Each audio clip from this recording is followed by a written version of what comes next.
I have spent 2 days in Saudi Arabia on an official tour. I've held several meetings. I have met senior Saudi government officials, including my counterpart, the Minister of Foreign Affairs, His Highness Faisal bin Farhan Al Saud. I've also met the Vice Minister for Labour, His Excellency Dr. Abdullah Nasser Abtain. I have also met and spent hours listening to Kenyans living and working in Saudi Arabia. I've also met babies of Kenyan mothers. My meetings with the Kingdom of Saudi Arabia and the Saudi Arabian government have centered on our bilateral issues based on our great relationship we have with the Kingdom of Saudi Arabia. We have agreed to work together as a team as we push our international agendas.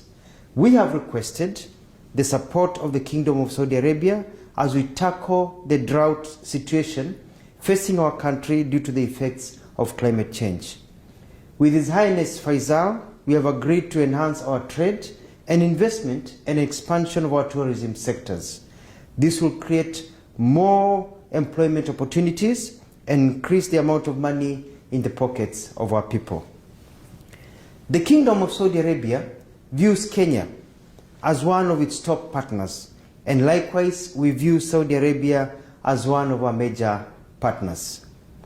On the issue of immigrant labor, we have come up with concrete proposals that will make it easier and better for Kenyans to relate and work in Saudi Arabia where they are high in demand.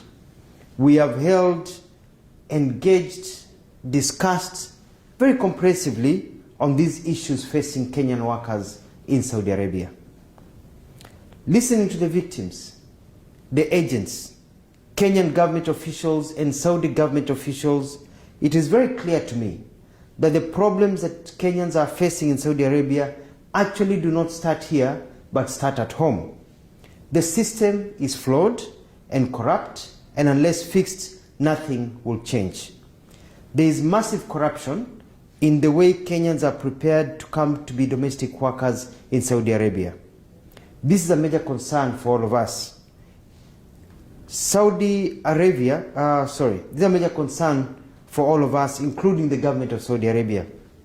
We have to break the cartels and streamline the agencies, some of which are owned by prominent Kenyans. We have agreed to work on a modality to get Kenyan labor agencies to have offices here in Saudi Arabia so as to deal with issues concerning their clients, that is the Kenyans they bring here. We will, in collaboration with the Saudi government, flush out illegal agencies and blacklist agencies that do not perform as per the law. The rights of all workers, as enshrined by the laws of Saudi Arabia and Kenya, will be enforced. Kenyans will be protected, regardless of where they work. To this end, and as an immediate and short-term venture, we are issuing new procedures to be followed before we give clearance for Kenyans to travel as domestic workers to any country. Kenyan immigration officers will also not allow Kenyans to travel out of Kenya to Saudi Arabia as domestic workers without fulfilling the set requirements. This will start on Monday, 7th of November, 2022. We have set up a joint technical team of Kenya and Saudi government officials to fast-track labor issues. They start their work in 2 weeks' time on the 17th of this month. We have also dedicated an emergency hotline for Kenyans in Saudi Arabia to call when facing any difficulties. The emergency hotline number at the Kenyan embassy will be given. It is +966 500 755 060. On receiving a call, we'll take prompt action, including but not limited to engaging the Saudi government for their assistance. The idea is to ensure every Kenyan lives well, gets medical care, and also is listened to and taken care of.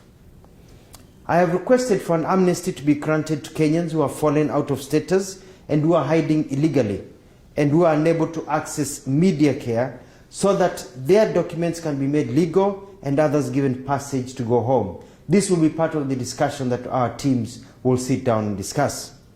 The Kenyan government, my office, is also dispatching additional staff to the Riyadh embassy to assist in the process of legalizing Kenyans who are out of status and processing travel documents and other necessary work that needs to be done to help our Kenyans.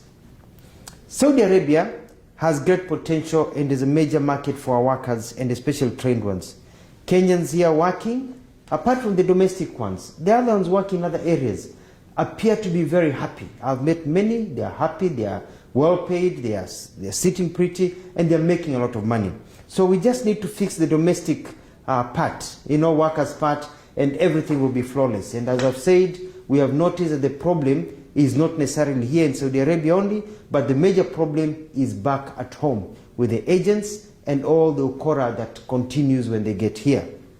We have requested for an increase of quotas to allow Kenyans. We have many Kenyans who are graduates in hospitality, engineering, nurses, doctors, people in all fields, accounting, to be allowed to come to work here. And they have said they need Kenyan labor. So I'm asking Kenyans, be prepared.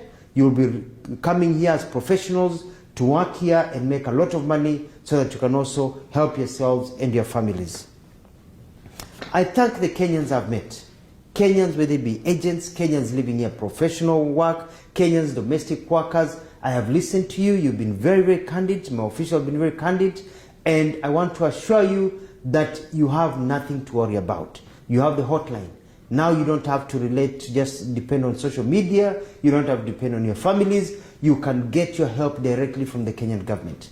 The Saudi Arabian government has said that they are shocked by the reports that they have seen, and they are going to work hand in hand with us to ensure that the things that we see reported do not appear ever again.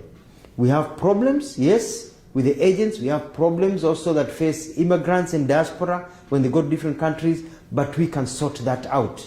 And I'm glad the Saudi Arabian government is willing to help us be able to sort out all these problems that we are facing. I want to thank the Kingdom of Saudi Arabia for their candidates, for their candid and open bilateral discussions and their support. I thank them for according Kenyans this great opportunity to work, and I'm confident with the new engagement we will achieve much more. I'd like to repeat and say that we have agreed on many things. One, provisional medical care to Kenyans. Number two, ensuring that the laws of Saudi Arabia are followed, especially by the agents and also by people who are employers of our people. Number three, we're increasing the quota so that we can get nurses, doctors, engineers, journalists, people who have skills, plumbers who want to work here in Saudi Arabia and make a lot of money. We have also noticed that the problem is stuck towards domestic workers. The system is changing, and we have worked on an agreement so that now they'll be announcing soon part of their program so that if you come to work for somebody and you want to move somewhere else, you can be able to shift. We've worked and talked about people, Kenyans, keeping their passports, and the law says they should keep their passports. The problem are the agencies, and we are going to fix that. We have also agreed that Kenyans, when they want to exit this country, have a right to exit this country, and our embassy here will be processing visas and ensuring that Kenya is able to go. Kenyans who have children, we've come up with a formula of being able to get children to also get permits to be able to leave the country so that people can be able to come home. In other words, it has been a wonderful visit. We've sorted out a lot of things. I've had numerous meetings with Kenyans, and I can tell them you now have a government that listens to you, you have a government that cares, and you have nothing to worry about. I'll be on top of things, and we are going to get permanent solutions to our challenges. Saudi Arabia, the nation, the Kingdom of Saudi Arabia, they're our friends. They care about us. They want to invest more in Kenya. They want more Kenyans working here. And they are also shocked by the stories that Kenyans have been telling. And we've narrowed down, especially our officers here. We've narrowed down, we know what the problem is, and I'm going to deal with it with my colleagues in cabinet to ensure it never happens again.